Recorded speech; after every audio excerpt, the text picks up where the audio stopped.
उमेदवार असणार आहेत राष्ट्रवादी आणि माझ्या मतदारसंघातील तसेच पंढरपूर तालुक्यातील 8 जागा आणि माढा मतदारसंघातील माझ्या असणाऱ्या 5 आणि कुर्डू 6 अशा सगळ्या ठिकाणी आम्ही अजितदादा पवारांच्या राष्ट्रवादीबरोबर आमची शरदचंद्र पवार साहेबांची तुतारी या दोन्ही पक्षाचं एकत्रित आम्ही आघाडी करून निवडणूक लढतो आहे आणि सर्व ठिकाणी त्या ठिकाणी स्वच्छ चांगले आणि कर्तबगार असणारे त्या ठिकाणी उमेदवार त्यातल्या त्यात विशेषतः तरुणांना आणि माझ्या मायमाऊलींना त्या ठिकाणी आम्ही संधी देतो.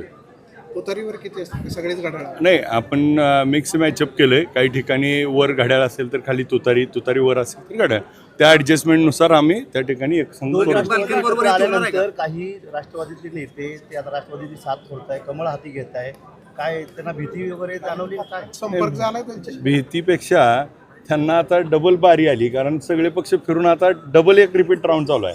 त्यामुळे त्यांच्याबद्दल बोलण्यासारखं काय ही वाटत नाही. काही प्रदेशाध्यक्षाकडे तक्रारी केल्यात आम्हाला बी फॉर्म मिळाली नाही म्हणून. त्यांनी माझ्याकडे मागायला आले असते तर ठरवलं असतं, पण आलेच नाहीत मागायला. नाही, आमची बोलणी सुरू आहेत. आता जागा अर्ज भरल्यानंतर त्याच्यावर आम्ही काही जागेवर मागं पुढं सरकारचं ठरलं तर आम्ही करू.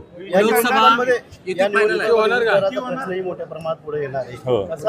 आहे. आपण बघितलं असेल ऊस दराच्या बाबतीमध्ये त्या ठिकाणी आपण बघितलं असेल तर विठ्ठल कारखान्याने जेव्हा विठ्ठल कारखाना बंद होता त्यावेळेची काय अवस्था होती. विठ्ठल कारखाना बंद असताना 2022 होता. विठ्ठल कारखाना सुरू झाला, पहिल्या वर्षी आम्ही 2500 रुपये दिला.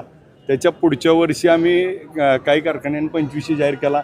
आम्ही 2550, 2700, 2800, 25 ते 3000 आपण गेलो. गेल्या वर्षी आम्ही 2800 रुपये त्या बायकीच्यानी दिले, आम्ही 2803 रुपये दिले. परत बाकीच्यांनी 100 रुपये दिले, त्यांचे झाले ते 2900. मी आज 3003 रुपये दिलेत. त्या ठिकाणी गेल्या वर्षी देखील आम्ही 100 रुपयानं पुढं आहे.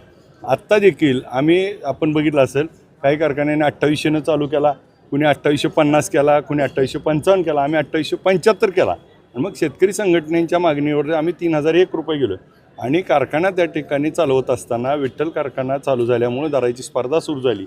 हे त्या ठिकाणी सगळ्या सभासदाला शेतकऱ्याला मान्य आहे. लोकसभा, विधानसभा त्यानंतर आता नगरपालिकेमध्ये देखील भारतीय जनता पार्टीला या ठिकाणी पिछाडीवरती राहायला लागलं. आता देखील तुम्ही पूर्णपणे कमळ जिल्ह्यातून संपवणार? नाही, मुळामध्ये ही निवडणूक आपण बघितलं तर आता तिथं जी चालली ती ही पूर्वपारंपरिक आहेत. इथं जी काही स्वतःला ही निवडणुकीत बघितलं प्रत्येकजण आपल्या घराला, माझ्या पोराला, माझ्या बायकोला, माझ्या घरात त्या ठिकाणी त्याच्यासाठी कुठल्याही पक्षात जातात. त्या पक्षासाठी त्यांना काही घेणं देणं नाही. त्या ठिकाणी सगळी निवडणूक ही स्वतःसाठी त्या ठिकाणी चालू आहे. आणि मग आपण एका बाजूनं बघितलं तर माझ्या मतदारसंघामध्ये सगळ्या जागा त्या ठिकाणी आम्ही पंढरपूर तालुका आणि माढ्यामध्ये त्या ठिकाणी एक हाती घेऊ. आणि कारण ही जी सगळी लोकं आता एकत्र आलीत ही सगळी विधानसभेला होती तरी देखील 30,600 मतांनी निवडून आलो. भारतीय जनता पार्टीचा सुपडा साफ होईल? नाही, माझ्या समोर असलेले दोन्ही प्रस्थापित नेते त्या ठिकाणी त्यांना त्या ठिकाणी घरी बसवायचे, त्यांच्या विरोधात आमची सर्व आघाडी आहे. दबाव तंत्र भाजपने सुरू केलं जिल्हा परिषदेला, तर काय भूमिका राहणार? नाही, मुळामध्ये आता आम्ही पक्षाच्या अधिकृत उमेदवारावर भरलंय आणि दबाव तंत्राचं जी काय आपल्याकडनं माहिती मिळते ते आता कुणावर काय कशा पद्धतीनं त्याचं प्रत्येकाला माहिती आहे. आणि अशी काय परिस्थिती त्या ठिकाणी राहत नाही. उमेदवार देणार का? नाही, आता आम्ही सगळे त्या ठिकाणी अर्ज भरलेत. नाही, आता नावं तुम्हाला कारण 3 वाजता त्याची बीफॉर्म सगळ्याला मिळाल्यानंतर आपल्याला यादी मिळेल. चर्चा चालू आहेत.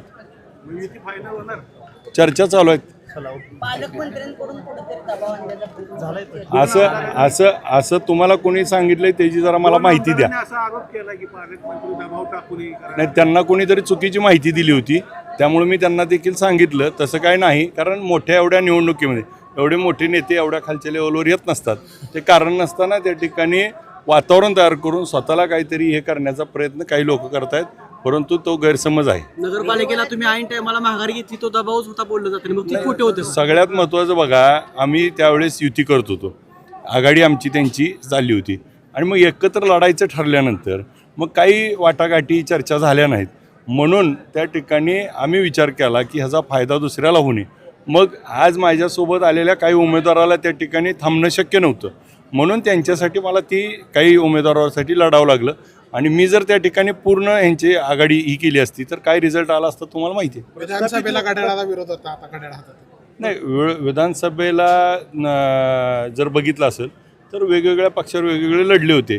आता जे त्या ठिकाणी ह्या पक्षात होते, तिकडून होते, ते आता कुठं चाललेत.